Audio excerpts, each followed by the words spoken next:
रोहतक में 1 मार्च को Sampla bus stand के पास हिमानी नरवाल की बॉडी एक सूटकेस में बंद मिली थी।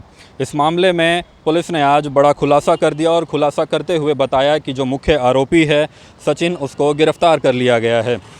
आपको बता दें, इस समय हम लोग दिल्ली बाईपास चौक पर मौजूद हैं। ये दिल्ली हाईवे की तरफ ये हाईवे जाता है, दिल्ली की तरफ ये हाईवे जाता है और यहीं से जो मुख्य आरोपी सचिन है उसने बस पकड़ी थी और उस सूटकेस को इसी चौक से उस बस में रखकर सांपला पहुंचा था और सांपला जाकर बस स्टैंड के पास उस आरोपी ने उस सूटकेस को फेंक दिया था और फेंक कर वहाँ से फ़रार हो गया था। अब इस मामले को पूरा सिलसिलेवार तरीके से आपके साथ साझा करते हैं। दरअसल 27 तारीख यानी कि 27 फरवरी को जो सचिन है वो हिमानी के घर पहुंचा था। विजयनगर में हिमानी रहती थी और वो अकेले रहती थी किराए के घर में, और उन दोनों के बीच करीबन 1 से 1.5 साल पहले से करीबी दोस्त कहे जा रहे हैं। जो पुलिस हमें बता रही है कि वो दोनों करीबी दोस्त थे। और इसके बाद 27 तारीख को लगभग 9 बजे जो आरोपी है वो हिमानी के घर गया था और उसके बाद पूरी रात वो वहाँ पर रुका। और उसके बाद में आपको बता दें कि जो आरोपी है वो पूरी रात वहाँ पर रुका था और 28 की दोपहर को उसने चार्जर जो मोबाइल का होता है उसकी डाटा केबल के साथ हिमानी के गला घोंट कर उसकी हत्या कर दी। और उसके बाद जो हिमानी के आभूषण थे, जो उसके ऑर्नामेंट्स थे, ज्वेलरी थी और उसका लैपटॉप और उसके मोबाइल को लेकर मौके से फ़रार हो गया। और जो स्कूटी थी हिमानी की उस पर वो गया था और अपने गांव वहाँ से फ़रार होकर अपने गांव खैरपुरा चला गया था। जो सचिन है वो झज्जर का रहने वाला है। और उसके बाद सूत्र हमारे बताते हैं कि जो गहने थे सचिन ने वो किसी फाइनेंस के पास गिरवी रखे थे ताकि उसको पैसा मिल सके।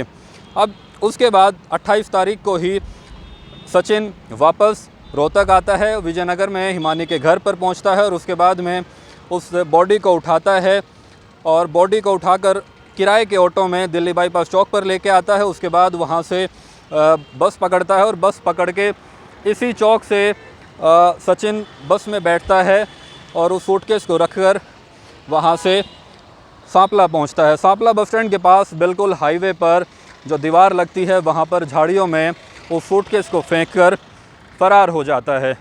अगले दिन आसपास के लोग पुलिस को सूचित करते हैं उस सूटकेस को, क्योंकि वो लावारिस होता है। और उसके बाद पता लगता है कि उसमें हिमानी नरवाल की, जिसकी उम्र 30 साल बताई जा रही है, उसकी डेड बॉडी उसमें मिलती है, उसका शव उसमें बरामद होता है।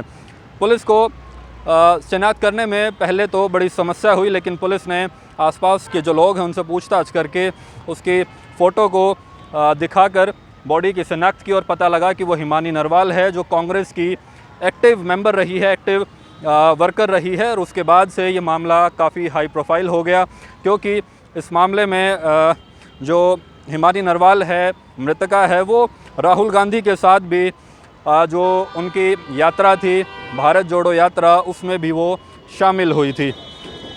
राहुल गांधी से जब इस मामले को जोड़कर देखा गया तो मामले में जो कांग्रेस पार्टी के भूपेंद्र सिंह हुड्डा हैं, भारत भूषण बत्रा हैं, विधायक हैं, वो भी इसमें दिलचस्पी दिखाई और पुलिस के साथ उन्होंने बातचीत की।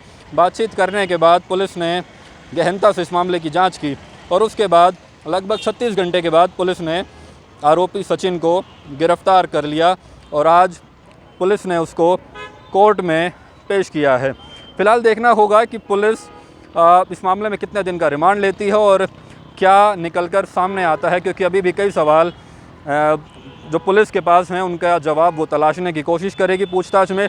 लेकिन अभी तक जो प्राइमरी तौर पर जो समझ में आ रहा है पुलिस को पूछताछ में वो ये है कि इनका आपसी झगड़ा हुआ था, कुछ पैसे को लेकर विवाद था, कोई आपसी नोकझोंक हुई थी और उस समय दोनों की जब सचिन ने डाटा केबल से उस गले को घोटा, जो उससे हत्या की, तो उस समय भी आपसी उनकी लड़ाई हुई, झगड़ा हुआ, छुटमुट चोट सचिन को भी लगी और जो रिजाई वहाँ पर पड़ी हुई थी उसमें उस पर भी उसके खून लगा हुआ था। और उसके बाद उसी सूटकेस में बंद करके वहाँ से उसको लेकर आरोपी फ़रार हो जाता है और पुलिस उसको गिरफ़्तार करके फ़िलहाल कोर्ट में पेश कर चुकी है।